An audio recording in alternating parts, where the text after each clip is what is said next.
This chocolate espresso torte is as easy as blend, freeze, and devour. And it'll make you look like a gourmet pastry chef in less than 15 minutes. So what I've done is I have made the crust just with a simple blend of 1 cup of raw almonds, 1 cup of pitted dates, and 1/4 cup of raw cacao. You could also use unsweetened cocoa powder. I just pulsed that in my KitchenAid food processor for about a minute until it formed into a ball, and then I pressed it into a greased 9-inch springform pan. So now we're gonna make our filling. So the secret ingredient is liquid coconut oil. So the great thing about coconut oil is it gets liquid when it's at room temperature or higher, and it gets solid when you freeze it. So it's gonna help to pull our cake together and give it this really beautiful consistency.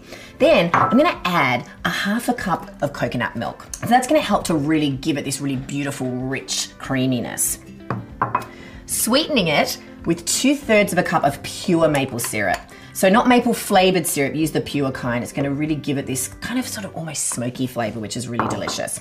So I made 1/3 cup of espresso in a coffee machine, but you could use really strong coffee if you wanted to. The chocolate element, 1/2 cup of raw cacao powder. Again, you could use unsweetened cocoa powder if that's what you have. Now this is our star, 3 cups of raw cashews. So I soaked these for about 2 hours in some filtered water, but you could do it the cheats way if you don't have time. Just boil some water in a kettle and then pour the boiled water over the cashews for 10 minutes and then rinse them. I'm gonna put in just a splash, about a teaspoon of pure vanilla extract and 1/8 teaspoon of salt. It's just gonna help to lift the flavors, which is really fantastic. So I'm gonna secure the lid, and this is where the tamper with the flex edge spatula comes in so handy. It's gonna help me to pull the ingredients through, scrape down the powders from the sides of the container while the machine is running.